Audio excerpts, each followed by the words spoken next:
حضور کا میلاد سیلیبریٹ کرتے ہیں کہ یہ یوم ولادت مصطفیٰ ہے صلی اللہ علیہ وسلم، تو یہ سیلیبریٹ جب کرتے ہیں تو اس کی اصل سنت مصطفیٰ ہو جاتی ہے، اس کی اصل سنت مصطفیٰ صلی اللہ علیہ وآلہ وسلم ہو جاتی ہے، اور اس اصل کی وجہ سے یہ عمل اٹ سیلف ایک عبادت ہو جاتا ہے۔ یوم عاشورہ ہے، سیدنا امام علی مقام اور شہدائے کربلا معلیٰ کی شہادت، اور یہ واقعہ تو بعد میں ہوا۔ اس دن کی ہمیشہ کسی نہ کسی شکل میں تاریخ میں، انبیاء کی تاریخ میں، اسلام کی پوری تاریخ میں ایک اہمیت رہی اس دن کی۔ اور جو ایک حدیث اس وقت کوٹ کر رہا ہوں بخاری شریف سے، مسلم شریف سے، صحاح ستہ میں، وہ یہ کہ یہی دن تھا عاشورہ کا، 10 محرم الحرام کا، جب قریش، پہلے زمانے میں قریش کا جو آقا علیہ السلام کی بعثت سے بھی پہلے کا زمانہ تھا، آپ کے آباء و اجداد کا، اس دن سب سے پہلی مرتبہ کعبۃ اللہ کو کالا غلاف چڑھایا گیا۔ تو یہ جو غلاف چڑھانے کا دن تھا عاشورہ، اس کو آقا علیہ السلام اعلان نبوت سے بھی پہلے، دور جاہلیت جب تھا، بعثت سے بھی پہلے اس دن کو روزہ رکھ کر سیلیبریٹ کرتے تھے۔ پھر اسی دن کا ایک اگلا فیز آیا، آقا علیہ السلام جب مدینہ ہجرت فرما کے تشریف لے گئے تو آپ نے دیکھا کہ یہودی بھی اس 10 محرم کو، یوم عاشور کو روزہ رکھتے۔ آپ نے سوچا بھئی ہم تو رکھتے تھے کہ اس دن غلاف کعبہ چڑھایا تھا ہم نے، تو یہودیوں کا تو وہ کعبہ بھی نہیں ہے، یہودیوں کا تو وہ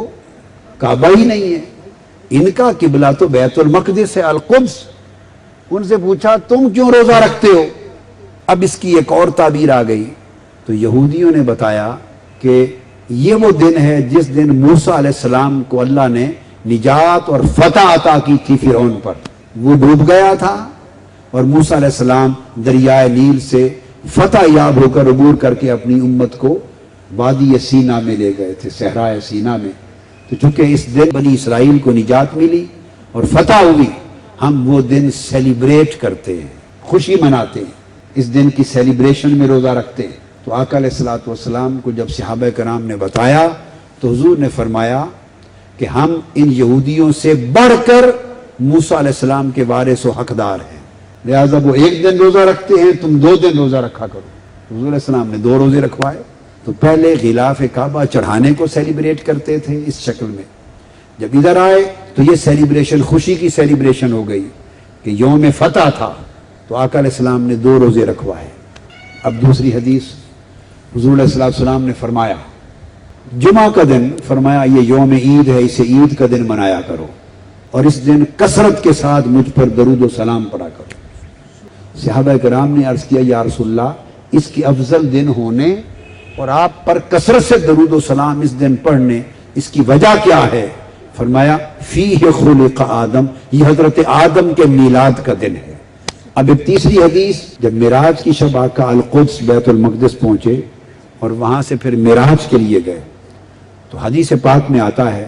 کہ جبرائیل امین نے عرض کیا یا رسول اللہ، براق روک کر یہاں تشریف لے آئیے نیچے، اس جگہ پہ نماز ادا کیجیے۔ آقا علیہ السلام نے وہاں نماز پڑھی،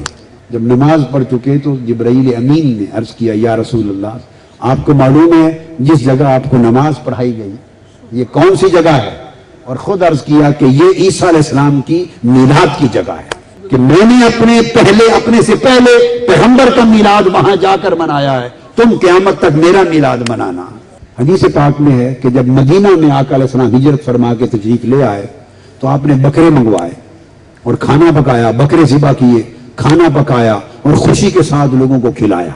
بعض محدثین نے کہا شاید آقا علیہ السلام نے اپنا عقیقہ کیا ہو۔ امام جلال الدین سیوطی سمیت بڑے بڑے ائمہ حدیث نے کہا کہ عقیقہ تو ایک ہی بار ہوتا ہے، حضور کا عقیقہ تو آپ کے دادا عبد المطلب نے 7ویں دن کر دیا تھا۔ تو پھر محدثین نے کہا حضور نے اپنا میلاد منایا تھا۔ اس کو امام حدیث امام جلال الدین سیوطی نے الحاوی للفتاوی میں پوری بحث کے ساتھ بیان کیا کہ دراصل یہ آقا علیہ السلام نے اپنا میلاد منایا تھا، اور اپنے میلاد کی خوشی میں اہتمام کرنا، کھانے بنانا،